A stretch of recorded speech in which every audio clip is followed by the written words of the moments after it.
Good evening, everybody. Good evening, sir. How are you? We are fine and you? Alhamdulillah, I am fine also. Okay. আজকে আমরা আলোচনা করব এর পূর্বে যে দুইটা ক্লাস আমরা করছি তাই না ডিগ্রির উপরে এর পূর্বে দুইটা ক্লাস হয়েছে এটা ডিগ্রির উপরে কি ছিল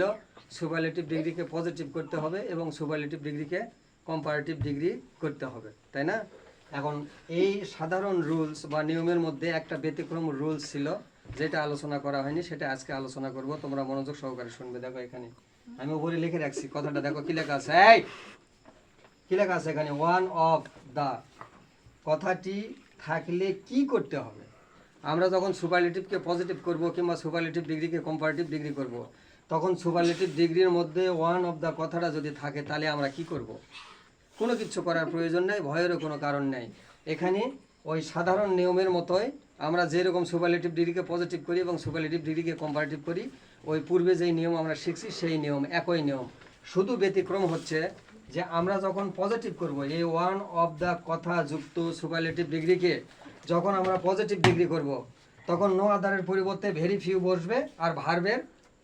প্লুরাল ফর্ম বসবে প্লুরাল মানে কি এম ইজ আর এটা প্লুরাল ফর্ম কি আর না ওয়াজ ওয়ার হলে কি ওয়ার না তাহলে মানে বহু বচন ভার্ব বসবে এখানে ঠিক আছে যেমন ইজ আর ইজ হচ্ছে সিঙ্গুলার আর হচ্ছে প্লুরাল এখানে ওয়াজ ওয়ারও তাই ওয়াজ হচ্ছে সিঙ্গুলার আর ওয়ার হচ্ছে প্লুরাল ঠিক আছে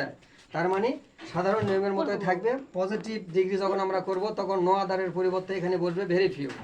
আর কম্পারেটিভের ক্ষেত্রে আমরা কি ব্যবহার করেছিলাম দেন এনি আদার এখানে দেন এনি আদার হবে না কি হবে দেন মোস্ট আদার হবে এটাই ব্যতিক্রম ঠিক আছে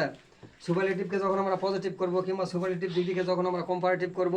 অন্যান্য নিয়ম আমরা পূর্বে যেইভাবে শিখছি ওই রকমই কিন্তু এখানে একটা কথা আছে এই যে সুপারলেটিভ ডিগ্রির মধ্যে যদি ওয়ান অফ দ্য কথাটা থাকে তাহলে ওয়ান অফ দ্য কথাটা থাকলে পজিটিভ যখন আমরা করব তখন নো আদারের পরিবর্তে লিখবো ভেরি ফিউ আর ভার্বের প্লুরাল ফর্ম মানে বহু বচন আর কম্পারেটিভের ক্ষেত্রে দেন এনি আদারের জায়গাতে হবে কি দেন মোস্ট আদার ঠিক আছে দেখো উদাহরণটা লক্ষ্য করো সবাই এখানে কি লেখা আছে he is one of the best boys in the class he is one of the best boys in the class তাই না এই যে ওয়ান অফ দ্য কথাটা উল্লেখ আছে তাহলে অন্যান্য নিয়ম সাধারণ নিয়মের মতোই আছে দেখো শুধু এখানে কি পরিবর্তন হয়েছে ভেরি ফিউ এর আগের নিয়মে এখানে কি ছিল নো আদার তাহলে নো আদারের পরিবর্তে কি হয়েছে ভেরি ফিউ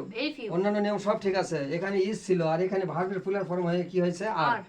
তাহলে সব নিয়ম ঠিক আছে এই কম্পারেটিভের ক্ষেত্রে দেখো তাই এখানে কি আছে দেন মোস্ট আদার আর এর আগের নিয়মে কি ছিল দেন এনি আদার শুধু এটাই পরিবর্তন ঠিক আছে অন্যান্য নিয়ম আমরা যেভাবে করছি ওই একই নিয়ম কিন্তু এখানে ওয়ান অফ দ্য কথাটা থাকলে আমরা যখন পজিটিভ ডিগ্রি করব তখন নো আদারের পরিবর্তে বসবে ভেরি ফিউ আর ভার্বের প্লুরাল ফর্ম হবে ঠিক আছে আর কম্পারেটিভের ক্ষেত্রে দেন এনি আদারের পরিবর্তে কি হবে দেন most other. So dear learner, I hope that today's topic is clear to you. If you like my class or video, please like, comment and share. This is all for today. Goodbye and Allah Hafiz.